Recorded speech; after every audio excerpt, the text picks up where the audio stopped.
नमस्कार दोस्तों, स्वागत है हमारे YouTube channel we and health study point में। जैसा कि कल हम बात कर रहे थे केमिकल प्रॉपर्टी ऑफ एसिड और बेस की, उसके बारे में पढ़ रहे थे और आज उसके बारे में कुछ जो क्वेश्चन आपकी एनसीईआरटी बुक में दिए हुए हैं वो कुछ क्वेश्चन कर लेते हैं। जैसा कि मैंने कल बात करी थी कि हम दही को पीतल और कॉपर के बर्तनों में कभी नहीं रखना चाहिए, क्योंकि जैसे ही कॉपर के साथ रिएक्ट करेगा एसिड तो वो टॉक्सिक सब्सटेंस बन जाएगा, जिससे हमारे ह्यूमन बॉडी के लिए हार्मफुल होता है। और सेकंड बात थी इसमें कि भाई एसिड को जब मेटल के साथ रिएक्ट करेगा तो हमेशा एसिड मेटल के साथ रिएक्ट करेगा जब वो हमेशा हमको हाइड्रोजन गैस देगा। और बेस भी यही बात करेगा, जब मेटल के साथ रिएक्ट करेगा तब हाइड्रोजन गैस देगा। हम ये पढ़े थे। अब हम पढ़ने जा रहे हैं कि हम किस बेसिस पे बताते हैं कि ये एसिड है या बेस है। तो हम इनका वाटर सॉल्यूशन डिसोल्यूशन करके देखते हैं उस बेसिस पे।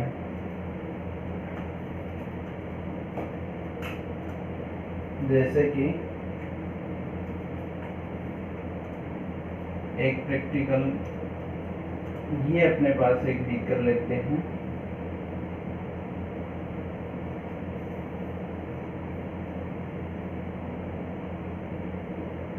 एक बीकर लेते हैं और इस बीकर में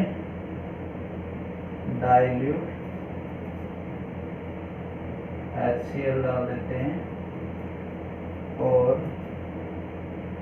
ये एक कॉर्क लगा देते हैं यहाँ पे।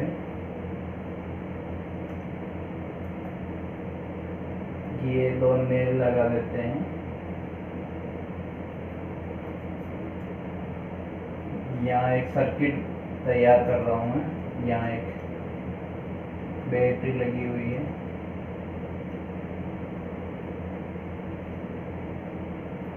ये लगा हुआ यहाँ पे बल्ब और यहाँ पे लगा हुआ स्विच, और इस वायर को हम इस नेल से कनेक्ट कर देते हैं और इस वायर को हम इस नेल से कनेक्ट कर देते हैं। यहाँ क्या है? डाइल्यूट HCl भरा हुआ। जैसे ही हम करंट फ्लो करते हैं, हम एक्सपेरिमेंट के थ्रू देख रहे हैं कि किस बेसिस पे बताते हैं कि एसिड है या बेस है। तो एक्सपेरिमेंट के थ्रू जैसे हम बैटरी में चार्ज फ्लो कराते हैं तो करंट फ्लो कराते हैं इसमें, तो अगर ये बल्ब जलने लगे, स्विच जब क्लोज कर देते हैं, ये होता क्लोज। जब स्विच क्लोज कर देते हैं तो जब बैटरी में करंट फ्लो होता है तो ये बल्ब जलने लगता है। इसका मतलब यहाँ पे HCl का कंप्लीट आयोनाइज्ड हो गया। कंप्लीट आयोनाइज्ड मीन्स ये HCl ब्रेक हो गया H+ और Cl-। H+ और Cl- में ब्रेक हो गया। इट मीन्स हमें क्या बताता है? H+ की यहाँ प्रेजेंट होना ये एसिडिक नेचर शो करता है। अगर ये कंप्लीट आयोनाइज्ड नहीं होगा तो इसमें ये बल्ब नहीं जलेगा। इसमें आगे आपको एक क्वेश्चन देखने को मिलेगा कि स्ट्रॉन्ग एसिड का सॉल्यूशन लेते हैं तब बल्ब जल जाता है, जब वीक एसिड का हम लेते हैं तो बल्ब नहीं जलता। तो वीक एसिड में क्या होता है कि कंप्लीट आयोनाइज नहीं होता, इस वजह से यहाँ करंट फ्लो नहीं कर पाएगा, और करंट फ्लो नहीं करेगा तो यह बल्ब नहीं जलेगा, तो वो नहीं शो करेगा। अब नेक्स्ट हम बात करते हैं ऐसे ही, ये तो हम एसिडिक नेचर बता दिया। एसिडिक नेचर क्या होता है? जिसमें हाइड्रोजन आयन प्रेजेंट हो। अब बात करेंगे बेसिक नेचर। जब हम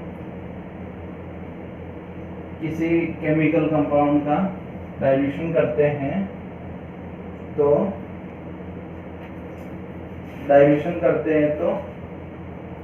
हाइड्रोजनियम आयन हमें देता है, जैसे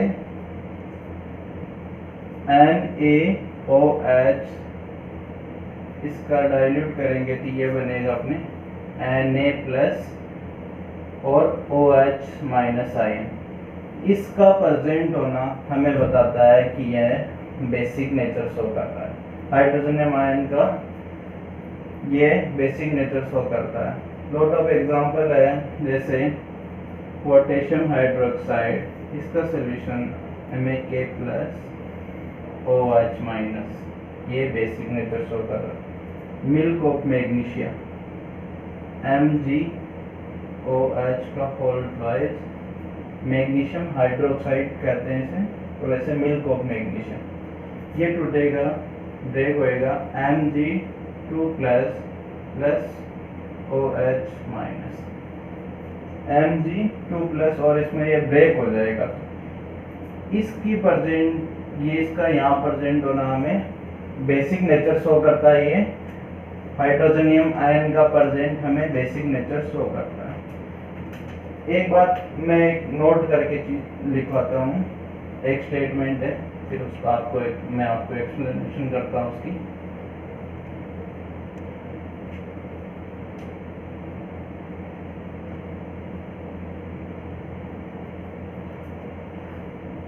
All bases are not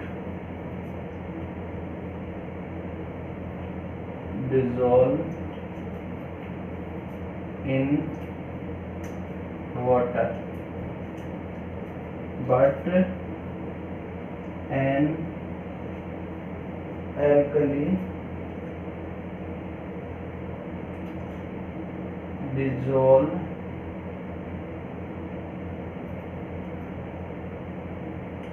in water। मतलब सारे जो बेस होते हैं वाटर में डिजोल्व नहीं होते, वो OH आयन नहीं देते, पर जितने भी एल्कली होंगे वो सारे वाटर में डिजोल्व होंगे और OH माइनस हमें हाइड्रोजनियम आयन प्रेजेंट बताया गया। नाउ अपन बात करते हैं एक और बात, हाइड्रोजन H प्लस कभी सिंगल फ्री नहीं रह सकता। ये फ्री नहीं रह सकता तो ये वाटर के साथ रहता है, ये H3O प्लस में प्रेजेंट रहता है। ये कभी फ्री नहीं रहता, इस वजह से हम इसको शो करते हैं, H3O प्लस में लिखा जाता है हाइड्रोजन आयन की प्रेजेंट। अब अपन बात करेंगे यहाँ पे आज पीएच स्केल के बारे में बात करेंगे। भाई अगर एसिडिक है तो कितना एसिडिक है, तो और बेस है तो कितना बेसिक, स्ट्रॉन्ग है, वीक है, उसकी हम आज बात करेंगे, पीएच स्केल की बात करेंगे।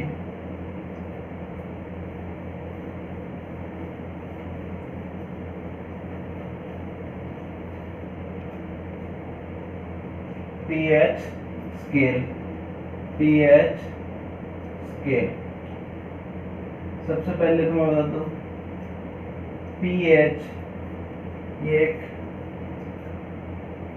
पुसांस, ये एक जर्मन वर्ड है।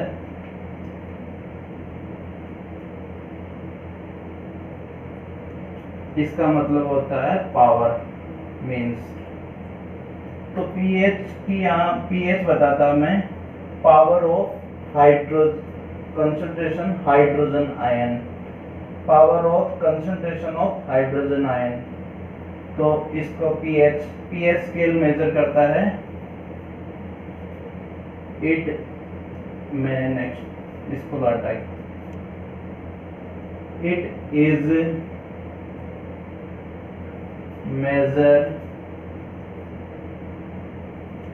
concentration of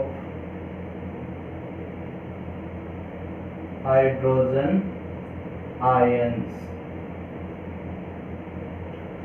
हाइड्रोजन आयंस की कंसंट्रेशन मेजर करता है। और हाइड्रोजन आयन की कंसंट्रेशन मेजर करता है, यह लो क्वांटिटी होता है हाइड्रोजन आयन की। तो इसको ऐसे लिखा जाता है pH minus log of H+Ion log इसका बेस 10 होता है। लोग आप 11th में पढ़ लोगे या 10th में आपको मैथ्स में कभी काम आएगा तो बता देंगे। मैं भी एक सिंपल सी बात बताता हूँ यहाँ पे। और इसको हमने क्या बताया था, हाइड्रोजन आयन कभी फ्री नहीं रह सकता, तो ये क्या वाटर के साथ रहता है। इसको हम लिख सकते हैं pH - log base 10 H3O+ ion में रहता है।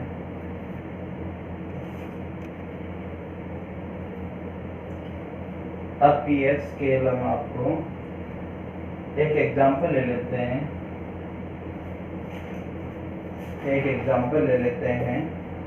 कि एग्जांपल के थ्रू मैं बताने की कोशिश करूंगा। व्हाट इज pH of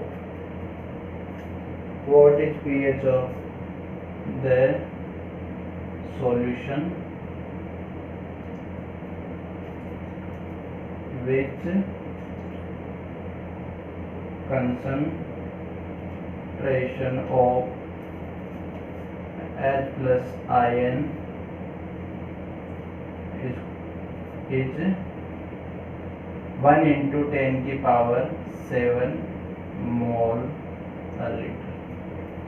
तो ये अपने पास हाइड्रोजन आयन की कंसंट्रेशन दे रखी है, तो हम pH इसका कैसे निकालेंगे।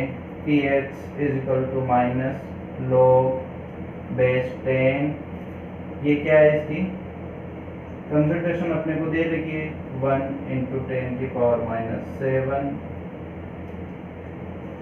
ठीक है, इसको सोल्व कैसे करते हैं। इसको 1 को हटा दे, कोई फर्क नहीं पड़ता, इसको हम सीधा लिख दें log बेस 10 10⁻⁷। log को सोल्व करने का एक शॉर्ट, सबसे पहले log को सोल्व करने से पहले अपने को बेस और ये सेम बनाना पड़ता है, बेस और नंबर। तो हम क्या करते हैं, जो इसकी जो पावर होती है ना, ये पावर जब भी log लगा हो तो उसकी पावर इसके आगे आ जाती है। तो -7 log बेस 10 और 10। जब भी log बेस 10 पावर और ये सेम होगी तब इसकी वैल्यू हमेशा 1 होगी। तो यहाँ pH निकल के कितनी आई 7। तो pH 7 आई, इसका मतलब ये सॉल्यूशन क्या है, ये न्यूट्रल सॉल्यूशन है, ना एसिडिक है ना बेस है। अब मैं आपको बताऊं स्केल जो इसकी बनाते हैं, इसने पुसान ने अपने को मेजर करने के लिए दी। इसमें नंबरिंग होती है 14 1 to 14।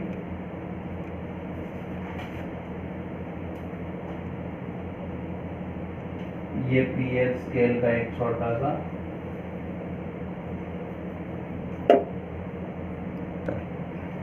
इस pH स्केल पे अपन हाइड्रोजन आयन की कंसंट्रेशन को प्रेजेंट करने की कोशिश करेंगे। ये पुसांस ने दी, हम इसका एक रफ फिगर बना देते हैं। ये रफ फिगर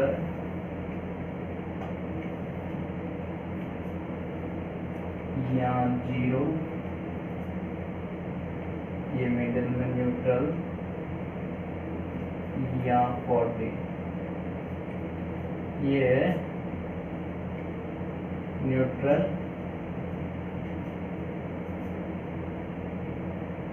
और यहाँ पे 1 2 3 4 5 6 7 तो हो गया, 8 9 10 11 12 30 इस तरीके से होती है। इसमें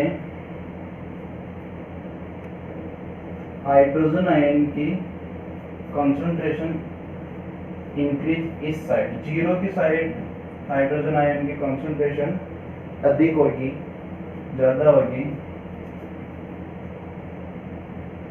इंक्रीजिंग concentration of H+। और इधर decreasing concentration of H plus ion। जैसे जैसे हाइड्रोजन आयन की कंसंट्रेशन जिस तरफ बढ़ेगी उस तरफ एसिडिक नेचर बढ़ता जाएगा, और हाइड्रोजन आयन की कंसंट्रेशन कम होती जाएगी तो उधर बेसिक नेचर बढ़ता जाएगा। तो इधर क्या हो रहा है, आपने इंक्रीज हो रही है हाइड्रोजन आयन की कंसंट्रेशन, इंक्रीज हो रही, तो इधर इस साइड में इंक्रीजिंग एसिडिक नेचर।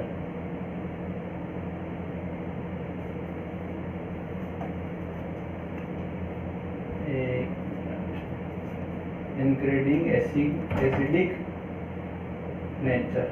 और इस तरफ क्या हो रहा, हाइड्रोजन आयन की कंसंट्रेशन डिक्रीज होती जा रही है, तो डिक्रीज होती जा रही तो उधर क्या होगा, बेस बढ़ेगा, बेसिक नेचर बढ़ेगा।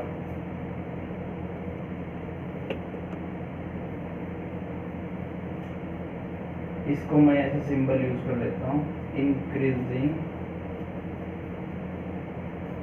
बेसिक नेचर,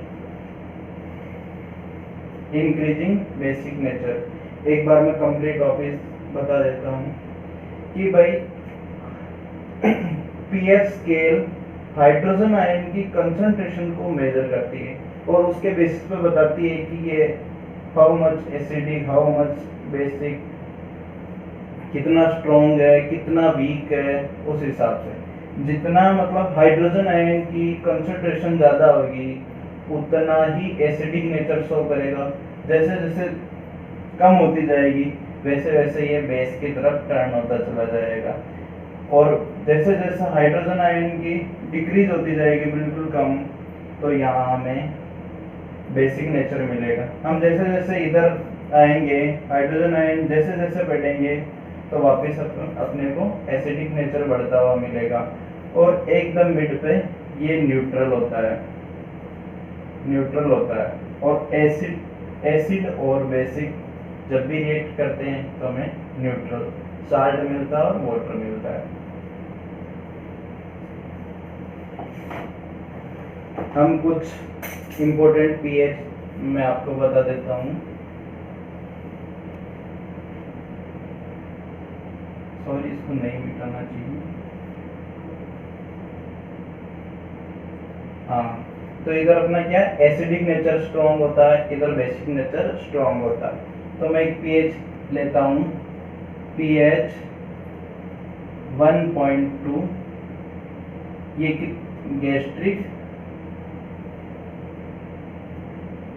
जूस स्टोमक में होता है, अपने HCl होता है, गैस्ट्रिक जूस के रूप में अपने स्टोमक में HCl होता है, जो अपने वो फूड डाइजेशन में काम आता है। और अब आप इसके हिसाब से 1.2 का मतलब आप समझ पा रहे होंगे कि कितना एसिडिक होगा, कितना, या मतलब इसमें हाइड्रोजन आयन की कंसंट्रेशन बहुत ज़्यादा है। अब एक नेक्स्ट एक एग्जांपल लेते हैं, लेमन जूस। लेमन जूस में होती है पीएच कितने, 2.2। वैसे ही डिस्टिल वाटर में होती है पीएच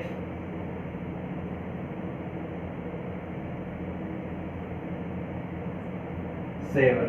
डिस्टिल वाटर हमेशा न्यूट्रल होता है, ना बेसिक होता है ना एसिडिक नेचर शो करता, न्यूट्रल होता है।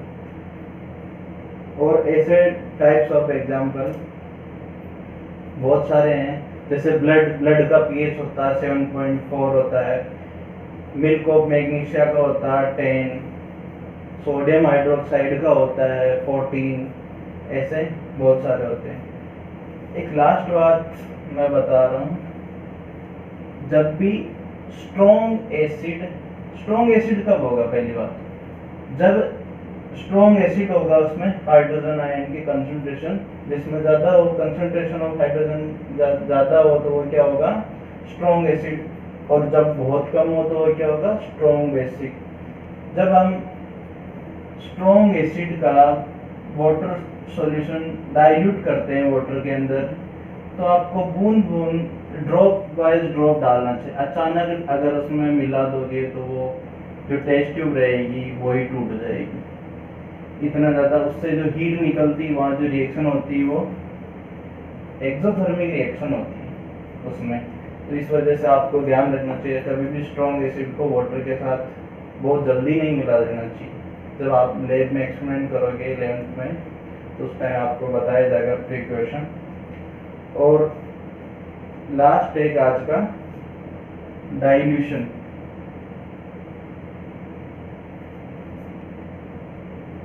डाइल्यूशन एक बार स्टेटमेंट लिख देता हूँ, फिर मैं आपको समझाता हूँ।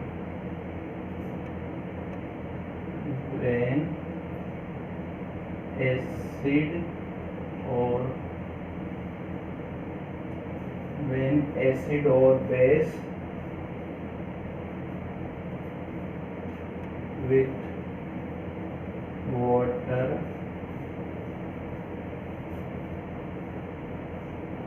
result in